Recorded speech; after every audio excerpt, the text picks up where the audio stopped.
नमस्कार, स्वागत है आपका। आपके साथ मैं दीपेश बरगले। पिछले एक साल में सुरक्षा बलों ने बस्तर में नक्सलियों की कमर तोड़कर रख दी है। यही वजह है कि बड़े नक्सली नेताओं में हताशा की स्थिति है और शायद यही कारण है कि नक्सली बौखलाहट में छोटी मोटी घटनाओं को अंजाम दे रखे हैं, मुखबिरी के शक में अपने ही लोगों को निशाना बना रखे हैं। ऐसे में सवाल खड़े होते हैं कि सुरक्षा बलों की कार्रवाई से क्या वाकई नक्सली बौखलाहट में हैं? कमजोर पड़ते जा रहे हैं क्या नक्सली? ये भी महत्वपूर्ण सवाल है। प्रशासन पर ग्रामीणों का क्या विश्वास बढ़ रहा है? और अगर ऐसा है तो क्या विकास योजनाओं की वजह से नक्सलियों की जो बौखलाहट है यह उनका कमजोर होना नजर आ रहा है? नक्सली समस्या क्या अब धीरे धीरे खात्मे की तरफ आगे बढ़ रही है? ऐसे बहुतेरे सवाल हैं जिनके जवाब तलाशेंगे। पहले रिपोर्ट देखिए।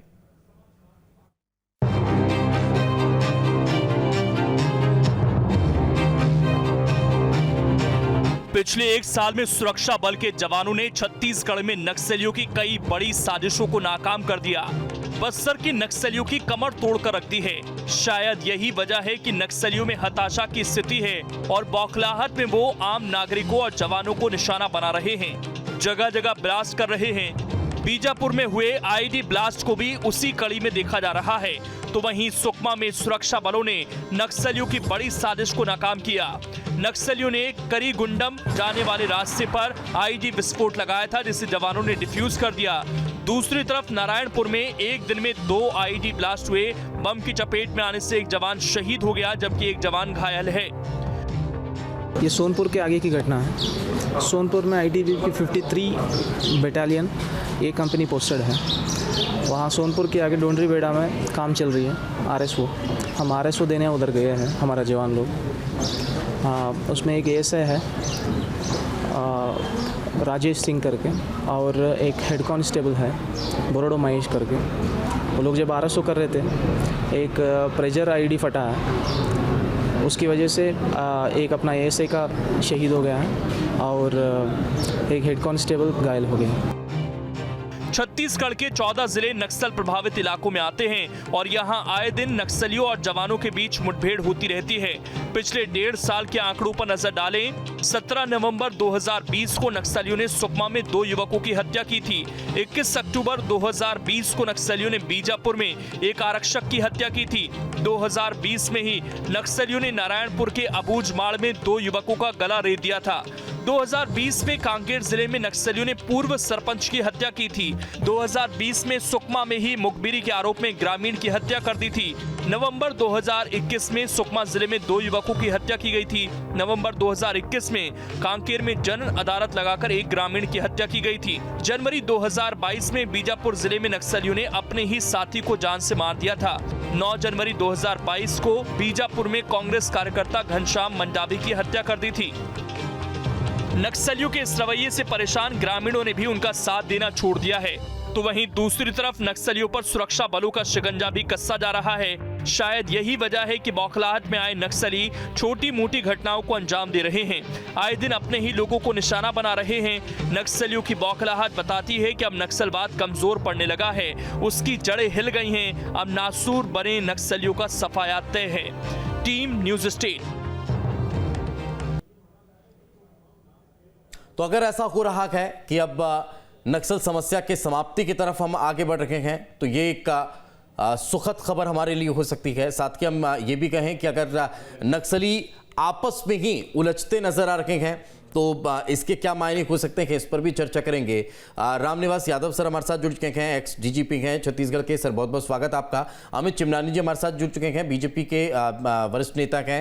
अमित जी आपका बहुत बहुत स्वागत है। अभय नारायण जी हमारे साथ जुड़ चुके हैं, कांग्रेस का पक्ष रखेंगे। अभय जी आपका भी बहुत बहुत स्वागत है। सबसे पहले यादव सर आप ही से शुरुआत करता हूँ, और इस पूरे मसले को कैसे देखा जाए? अगर नक्सलियों की बौखलाहट नजर आने लगी है तो इसके कारण क्या हो सकते हैं? और अगर नक्सली बड़े लीडरों का अपने सदस्यों पर काडर के, या फिर उन सदस्यों का अपने नक्सली बड़े नेताओं पर अगर विश्वास नहीं है, अगर वो एक दूसरे पर से विश्वास होते जा रहे हैं, तो इसके अब क्या असर हो सकता है? इसका क्या परिणाम देखने को मिल सकता है? और इससे क्या हम एक सुखद संयोग की तरफ बढ़ते हुए कदम देख सकते हैं? लगता है संपर्क हमारा अब यादव सर से हो नहीं पा रहा है, वापस जुड़ने की कोशिश करेंगे। अभय नारायण जी, कैसे देखते हैं अगर नक्सली आपस में ही उलझ रखे हैं, एक दूसरे को मार रखे हैं, कहीं कुछ छोटी मोटी घटनाओं के तहत उनकी बौखलाहट नजर आती है, तो इसके क्या बड़े कारण हो सकते हैं अभय जी?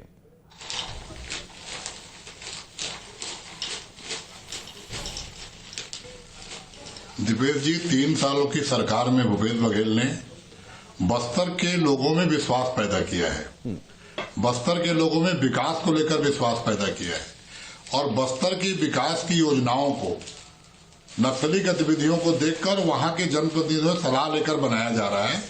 तो जैसे जैसे विकास के काम हो रहे हैं वैसे वैसे ही नक्सलियों से वहां के लोग दूर होते जा रहे हैं। नक्सलियों का जो जनता से संपर्क था, जो नक्सली बस्तर के गांव ग्रामीणों संपर्क करके घटनाएं करते थे, उनके बीच में घुसे रहते थे, वो अब धीरे धीरे बंद होने लगा है और नक्सलियों की पहचान होने लगी है। जिस तरह से हमारे जो जवान हैं जिनकी सर्चिंग में ड्यूटी लगी हो, चाहे वो केंद्रीय बल के जवान हो चाहे राज्य सरकार के जवान हो, एक भूमिका बना के, एक संबंध बना के, एक दूसरे से संपर्क में रह के मुखबिरी का एक पुख्ता इंतजाम करके काम करते हैं, तो आज आईडी विस्फोट जैसी चीजें भी हमको मालूम चल जाती हैं। आज भी उन लोगों ने वैसा प्रयास किया। हमारा सबसे पहले तो मैं शहीद जवान को अपनी श्रद्धांजलि अर्पित करता हूं, जो जिसकी अभी पता नहीं चला है, लापता है, वो हेड कांस्टेबल बरामद हो जाए, वो उसका जीवन सुरक्षित रहे, ये कामना करता हूं। लेकिन जो नक्सल समस्या पे जिस तरह 15 सालों की सरकार में सिर्फ उनके लिए नक्सल समस्या थी, उससे अधिक कोई बहुत प्रयास नहीं होता था। 3 साल में भूपेश बघेल जी ने जमीनी हकीकत समझी, वहां के लोगों से बातचीत की और किस तरह से उनको अपन धीरे धीरे प्रदेश से बाहर करें। आज बहुत से ऐसे जिले, बहुत से ऐसे ब्लॉक है जहां से नक्सली गतिविधि लगभग शून्य हो गई है, उन्हें खदेड़ के बाहर करने का काम भी चल रहा है और हमारे जवान भरपूर मदद से, सबसे बड़ी उपयोगिता हुई जब वहां के लोकल लोगों को, स्थानीय लोगों को, स्थानीय भाषा समझने वाले लोगों को फोर्स में रखा गया, पुलिस की फोर्स बनाई गई, उसका फायदा मिलता नजर आ रहा है कि उनकी गतिविधियों की जानकारी मिल जाती है। आज वो बौखलाहट में अपने मुखबिर को मार रहे हैं, आज वो बौखलाहट में अपने नेताओं की हत्या कर रहे हैं। ये समझ में आता है कि स्थानीय भाषा का उपयोग करने से स्थानीय प्रशासन में उसका फायदा मिलना प्रारंभ हो गया है और हम पूरी कोशिश में है कि नक्सल समस्या जड़ से समाप्त हो, क्योंकि नक्सल समस्या ग्रामीणों को मिला के वो लोग चलाते थे।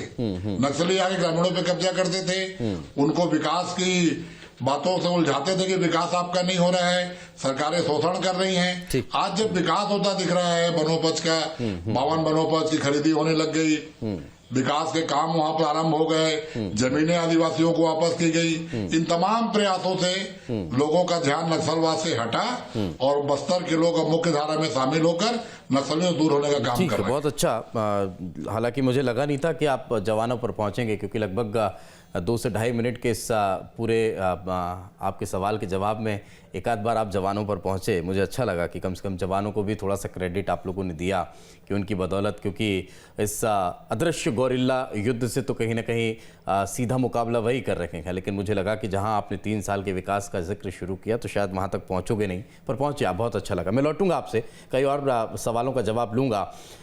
यादव सर, अगर आपको मेरी आवाज़ मिल पा रही है तो क्या कारण देखते हैं कि नक्सली बड़े लीडरों से अपने सदस्यों का अब कांटेक्ट खत्म होता जा रहा है, विश्वास की कमी नज़र आने लगी है? इसके क्या कारण हो सकते हैं और क्या इन कारणों को और क्या इन गतिविधियों को हम अपनी सफलता के तौर पर देख सकते हैं? ये सबसे पहले मैं, जो मेरे साथी हैं, मैं उनको नमस्कार करता हूं और छत्तीसगढ़ की पूरी जनता को भी मेरा प्रणाम है। ये जो नक्सल समस्या छत्तीसगढ़ में हो या पूरे देश में, इसमें जो एक योजना है वो है कि विकास, विश्वास और सुरक्षा, चाहे कोई भी वो हो, और इसमें केंद्र सरकार और स्थानीय जो राज्य सरकारें हैं वो मिलके उसमें बहुत ही अच्छा काम कर रही हैं। इसमें छत्तीसगढ़ की सरकार, छत्तीसगढ़ का शासन, जिला प्रशासन और जितना भी जन सहयोग है और सभी का उसमें बहुत अच्छा सहयोग है। अब ये धीरे धीरे क्या है कि जो पहले विकराल रूप धारण की थी समस्या, जब लोगों को दोनों तरफ से उसमें समझ में आया कि उनका ही नुकसान है, चाहे इसमें नक्सली भी उन गांव वालों को मारते थे, फिर पुलिस की भी कुछ मुठभेड़ होती थी जिसमें, क्योंकि जो नक्सली यदि नक्सल दलम में तो पुलिस से भी उनकी जान को खतरा रहता था। और जल जंगल ज़मीन जो कि उनका मेन आदिवासी भाइयों का, हमारे साथियों का जो था कि उसका वो होना ही चाहिए, क्योंकि वो उसी जंगल में रह रहे हैं, वो उनका घर है, उनका वातावरण है, ज़मीन है उन्हीं की है और उसी पर उन्हीं का अधिकार है। और ये इस तरीके से पर्यावरण की वो सुरक्षा के लिए भी प्रहरी रहे हैं हमेशा से, और पर्यावरण के लिए भी वो हमेशा से काम करते रहे हैं। और अब वो भी नक्सली गतिविधियों से परेशान होकर, और शासन की, प्रशासन की और भारत सरकार, स्थानीय सरकारों की योजनाएं हैं, लगातार धीरे धीरे उसमें काम करते जा रही, तो बहुत अच्छे परिणाम आ रहे हैं। तो मैं इसमें सभी को अपनी तरफ से बधाई भी देता हूं। और मेरा ये विश्वास है, क्योंकि हमने भी वहाँ पे लगातार 15 साल इस समस्या से में काम किया है, तो बड़ी मन में ये भी धारणा है कि जल्दी से जल्दी इसमें ये समस्या ख़त्म हो और छत्तीसगढ़ में वही शांति की बयार जो है, जिसमें कि छत्तीसगढ़ जिसके लिए कि हमेशा से जाना जाता रहा है, वो आए। और बस्तर की जो सुरम्बे घाटी हैं, वहाँ की जो नदी है, वहाँ के जो जंगल हैं, उनमें पुनः शांति लौटे। और मेरा विश्वास है कि ये बहुत ही जल्दी इसमें शांति का वातावरण वहाँ पे बनेगा। बिल्कुल, उम्मीद हमें भी यही है कि जल्दी से जल्दी इस नक्सली समस्या का समाधान को और नक्सलियों को जल्द से जल्द खदेड़ा जा सके। हालांकि आपने एक बात का जिक्र किया, चूंकि आप अब सेवा में रखे हैं, इसलिए आपने बताया कि किस तरह से आप लोगों ने भी काम किया है। हालांकि अभय जी ने तो सिरे से नकार दिया कि 15 साल नक्सलियों के खात्मे के लिए कोई काम हुआ नहीं। एक कमेंट ले लेता हूं, अमित चिमनानी जी भारतीय जनता पार्टी की तरफ से हमारे साथ जुड़े हुए हैं, वे अपना पक्ष रखेंगे। अमित जी, सवाल यही है कि वर्तमान परिस्थितियों को अगर देखा जाए तो आप शायद इस बात को स्वीकार करेंगे कि कुछ हद तक हम नक्सलियों को खदेड़ने में कामयाब होते दिखाई दे रहे हैं, और अगर इसी तरह से संयुक्त प्रयास आगे बढ़ता चला गया तो बहुत जल्दी हम नक्सलियों के खात्मे की दिशा में और आगे बढ़ जाएंगे। कैसे देखते हैं इन वर्तमान परिस्थितियों को? आप सभी को मेरा प्रणाम। और सबसे पहले जिनकी शहादत हुई राजेंद्र सिंह जी को, उनको मैं श्रद्धांजलि अर्पित करता हूं, उनके परिवार के प्रति संवेदनाएं व्यक्त करता हूं भारतीय जनता पार्टी की तरफ से। ये विषय बहुत ही संवेदनशील है और ये एक गैर राजनीतिक विषय मुझे समझ में आता है। नक्सलवाद एक ऐसी समस्या है जिसपे पार्टियों को श्रेय की बात करने के अलावा कैसे उस पर हम आगे बढ़ें उसकी ज़्यादा चर्चा और चिंता करनी चाहिए। बट हमारे साथी प्रवक्ता ने शुरुआत का जो पहला शब्द ही कहा वो महिमा मंडन का और कांग्रेस पार्टी के गुणगान का ही कहा, तो मुझे जवाब देना मेरी मजबूरी है। 2014 से जब से केंद्र में मोदी जी की सरकार आई, तब से वो नो टॉलरेंस पे एक पॉलिसी बनाकर चल रहे हैं, चाहे आतंकवाद हो या नक्सलवाद हो। केंद्र की तरफ से बड़ी मदद मिली और कुछ ऐसा मैजिकल दिखाई नहीं दिया कांग्रेस की सरकार से जिसकी वजह से नक्सलवाद कम हुआ है। जबकि 3 या 4 चीजें ऐसी हुई जो एडवर्स दिखाई पड़ी। जैसे आते ही इन्होंने बोधघाट परियोजना का ऐलान किया और उससे वहां के ग्रामीण इलाकों में बहुत ज्यादा नाराजगी दिखाई दी। जो तेंदुपत्ता की खरीदी हुई वो टारगेट से 50% हुई और उनके लिए जो इंश्योरेंस की स्कीम चलती थी वो बंद कर दी गई। उसके लेकर के एक आक्रोश सामने आया था। तीसरी चीज, जो वादा इन लोगों ने किया था चुनावी घोषणा पत्र में कि नक्सल प्रभावित जितनी भी पंचायतें हैं उसको हम हर वर्ष 1-1 करोड़ रुपए देंगे, आज तक किसी पंचायत को कुछ मिला नहीं। तो ये ऐसी बातें हैं, सरकार जो वादा करके आई थी वो नहीं कि मैं नहीं ये सब बातें बोलना चाह रहा था, लेकिन अब अभय जी ने कहा तो मुझे कहना पड़ा। तो मैं अब आता हूँ इस समय पे जो स्थिति नक्सलवाद की है, मुझे एक सुनहरा मौका दिखाई पड़ रहा है कि जब केंद्र में भी एक सशक्त सरकार है और हमारे सेना के जवान, चाहे केंद्रीय फोर्सेस हो चाहे स्टेट की जो अधिकारी हैं, वो बहुत ही ज़्यादा अच्छा काम कर गए हैं, एक स्टेज तक पहुंच गए हैं। तो बिना किसी श्रेय की राजनीति के अब इस सुनहरे मौके को इनकैश करने का वक्त आ गया है कि जब हम नक्सलवाद को पूरी तरीके से ख़त्म कर दें। ये मौका है। सरकार आत्ममुग्ध होने की बजाय अगर इस दिशा में काम करे तो जो ये शहादत हुई आज राजेंद्र सिंह जी की, इससे भी बचा जा सकता है। जो ग्रामीण मारे जा रहे हैं, मुखबिरी के शक में हों या किसी और कारण से हों, नक्सली वारदातों में उनकी मौत हो रही है, उन्हें भी रोका जा सकता है। क्योंकि अब आप ही खुद कह रहे हैं और सभी कह रहे हैं, पूर्व डीजीपी कह रहे हैं कि अब कुछ माहौल बदला है। तो मुझे लगता है कि सरकार, जैसे केंद्र सरकार जीरो टॉलरेंस पे है, एग्रेसिव है, थोड़ा सा चिंतन मनन राज्य सरकार करे। 3 वर्षों में कोई बहुत बड़ी बैठक सामने नहीं आई, कोई बहुत बड़ी योजना सामने नहीं आई। विकास की बातें तो चलो ठीक है, अलग चर्चा का विषय है। थोड़ा सा मुझे लगता है कि स्टेट गवर्नमेंट को, राज्य की सरकार को थोड़ा और एग्रेसिव होकर इस मौके का फायदा उठा करके इसका सर्वनाश कर देना चाहिए समस्या का। ठीक है, एग्रेसिव छत्तीसगढ़ के पास ये अवसर आ गया जी, एग्रेसिव मोड पे काम करने का अगर आप जिक्र कर रहे हैं तो इसके साथ साथ मुझे एक सवाल अभय जी से ये भी लेना पड़ेगा कि अभय जी, अगर उस क्षेत्र के ग्रामीण अगर सरकार की योजनाओं से लाभ ले रहे हैं, अगर उनका विश्वास अब शासन प्रशासन में बढ़ रहा है और नक्सलियों की समस्या से वे भी अब ऊब चुके हैं, तो फिर क्या अब आपको ऐसा लग रहा है कि उन्हें उस स्तर पर सुरक्षा और मुहैया करानी होगी, उन्हें हमें उस स्तर पर जाकर अब कहीं न कहीं सुरक्षित रखने के लिए काम और तेज करना होगा? क्योंकि अगर मुखबिरी के शक में आम ग्रामीण की हत्या होती जा रही है तब फिर समस्या और बड़ी नजर आने लगती है।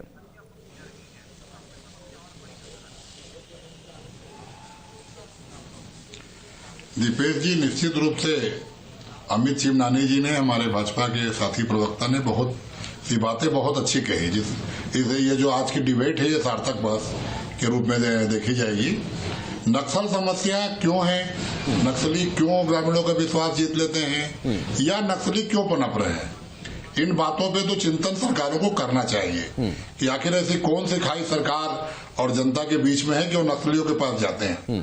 जैसा उनका शोषण कम होगा, जैसे वहां विकास की योजनाएं चलेंगी, जैसे ग्रामीण प्रति व्यक्ति प्रति औसत या व्यक्तिपरक विकास होगा, तो उनका ध्यान सरकारों की ओर जाएगा।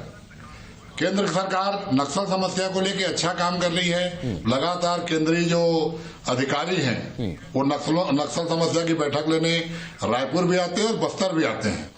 छत्तीसगढ़ सरकार जितनी मदद कर सकती है वो करती है, लेकिन जो स्थानीय प्रशासन है, पुलिस है, असली जवाबदारी उनकी होती है। केंद्र के तो जो केंद्रीय बल वहां है वो हमारे मांगने पे हमको मिलता है, पर्याप्त मात्रा में है और सुरक्षा का काम करता है। लेकिन जो स्थानीय प्रशासन है, पुलिस है, जो हमने स्थानीय लोगों को वहां भर्ती कर रखा है इनके नाम पर, वो उनका जितने वो सक्रिय होंगे उतना नक्सल समस्या कम होगा। और सुरक्षा की आवश्यकता है, ग्रामीणों को जितनी सुरक्षा की भावना पुख्ता होगी उतनी बेबाकी से वो सरकार का और प्रशासन का और सैनिकों का साथ देंगे, उतनी ज्यादा नक्सल समस्या हल होगी। लेकिन नक्सल समस्या कहीं न कहीं व्यक्ति के आर्थिक विकास से जुड़ा हुआ था। जब बस्तर के लोगों का आर्थिक विकास होगा, जब बस्तर के लोग अपने आप को मजबूत पाएंगे, तो वो नक्सलवाद से और नक्सलियों से दूर होंगे। नहीं, दूर होने लगे, लेकिन अब उनके दूर होने के साथ साथ उनके लिए एक ये समस्या खड़ी हो गई है कि अगर वो शासन की योजनाओं से प्रभावित हो रहे हैं, शासन की विकास को अपनाना चाह रहे हैं, तो नक्सलियों से उन्हें कोई खतरा ना हो, उन्हें मुखबिरी के शक में मार ना दिया जाए, इसके लिए इंश्योर करना पड़ेगा कि उन्हें सुरक्षा मिले।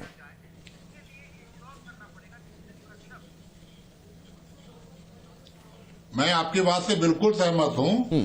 हमारे वहां के जो आईजी साहब हैं और एडीजी नक्सल ऑपरेशन और केंद्रीय बल के जितने प्रमुख लोग वहां बैठे हैं, इनकी लगातार मीटिंगें होती हैं, इनकी लगातार इस बात को लेकर बैठेगा और लगातार एक सर्चिंग कर रहे हैं। ये उन जंगलों की ओर जा रहे हैं जहां नक्सलियों की भनक मिलती है। अब तो नक्सली ज्यादा मारे जा रहे हैं। जी जी, हमारे सैनिक भी शहीद हो रहे हैं, लेकिन उनके मुकाबले में नक्सली ज्यादा मारे जा रहे हैं। तो आज मुखबिरी पुलिस की तगड़ी हुई है, आज मुखबिरी प्रशासन की तगड़ी हुई है, और नक्सलियों के जो बड़े बड़े कमांडर हैं वो अब मारे जा रहे हैं और नक्सली बैकफुट पर हैं धीरे धीरे। और मैं अमित चिमनानी जी की इस बात से पूरी तरह सहमत हूं कि केंद्र सरकार, राज्य सरकार मिलकर जिस तरह काम कर रही है, इस तरह अगर करती रही तो ये समय नहीं है कि जब नक्सल यही सामंजस्य भाव की कहीं ना कहीं और आवश्यकता है कि ये जो मैत्री का भाव है वो और प्रगाढ़ होकर अगर काम करेगा तो शायद हम इस नक्सल समस्या से बहुत जल्दी निजात पा सकते हैं। मैं लौटूंगा सर, रामनिवास यादव सर से कमेंट ले लेता हूं। सर, लोन वर्राटू अभियान चलाया गया और तरह तरह के अभियान इस नक्सल समस्या से निजात के लिए चलाए गए, उससे सफलता मिलती हुई नजर आई है। क्या अब आपको ऐसा लग रहा है कि कुछ स्ट्रेटेजी में और परिवर्तन करने की आवश्यकता है? जैसा कि अमित चिमनानी जी ने भी कहा कि ये वो अब सही वक्त आ चुका है, इसे हम स्वर्णिम अवसर भी कह सकते हैं कि हमें थोड़ा सा स्ट्रेटेजी को चेंज करके अगर आगे बढ़ेंगे तो एक बड़ी सफलता हासिल हो सकती है। आपको क्या लगता है यादव सर? क्योंकि भारत सरकार और छत्तीसगढ़ सरकार और अन्य राज्यों की सरकारें भी जो योजना है वो एक तरीके से सही रास्ते पर चल रहे हैं सभी। मैं उसमें किसी का भी, क्योंकि भारत सरकार का भी जो रास्ता राज्य के साथ मिलके किया है, वो पुलिस बल जो हैं और स्थानीय प्रशासन और रायपुर का भी प्रशासन जो अपना राज्य प्रशासन है वो उसी रास्ते पर चल रहे हैं। क्योंकि ये जो स्ट्रेटजी है वो मैं क्योंकि वहाँ पे काम किया, देखते हैं कि वहाँ स्ट्रेटजी हर 5 किलोमीटर 10 किलोमीटर पर जो स्थानीय प्रशासन है उसको बदलनी पड़ेगी और वो बदल भी रहे हैं, उसमें परिवर्तन ला रहे हैं। हमारे जो आईजी बस्तर हैं वो बहुत लंबे समय से वहाँ पे नारायणपुर में भी काम किया उन्होंने, दंतेवाड़ा में भी काम किया, बस्तर में भी पुलिस अधीक्षक रहे हैं और वो एक एक चीज़ से वाकिफ़ हैं। और इसी तरीके से जो वहाँ के स्थानीय हमारे पुलिस के साथी हैं और जो स्थानीय जो सीआरपीएफ का बल है उनको भी इस चीज़ का वाकिफ़ है, उनको पहले इंडक्शन ट्रेनिंग है।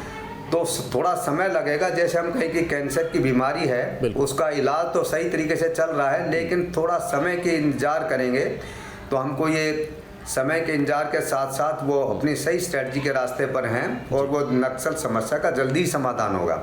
मैं ये कहूँ कि पूरी भारतवर्ष की समस्या का जो समाधान है वो छत्तीसगढ़ के माध्यम से निकलेगा, क्योंकि यहाँ पे जो सुकमा है, बीजापुर है, नारायणपुर है और दंतेवाड़ा और आधा उसमें कहें कि कांकेर है, ये जिले जब पूर्ण रूप में नक्सली मुक्त हो जाएंगे तो तब भारतवर्ष की समस्या जो है पूरा एक तरीके से नक्सली उससे समस्या से निजात पाएगा। इसके साथ साथ जो एक तरीके से कहें कि शहरी नक्सली जो अर्बन नक्सली हैं वो जरूर कुछ ना कुछ करते रहेंगे, तो हम वो हमारी राज्य सरकार और भारत सरकार भी उसकी मिलकर कहीं ना कहीं काम कर रही है और उसकी सफलता हमें नजर भी आ रही है। और जैसा कि आपने कहा कि एक संयुक्त भाव से जो स्ट्रेटेजी के साथ काम हो रहा है वो और आगे आने वाले दिनों में हमें सफलता हासिल कराने वाला है। बहुत बहुत शुक्रिया आप तीनों मेहमानों का हमारे साथ चर्चा में जुड़ने के लिए, और बड़ी सुखद चर्चा ये रही और इसी तरह से अगर काम संयुक्त रूप से आगे बढ़ता रहा तो बड़ी सफलता हासिल होगी। इसी के साथ हमारे इस खास पेशकश में आज फिलहाल इतना ही, दीजिए इजाजत, नमस्कार।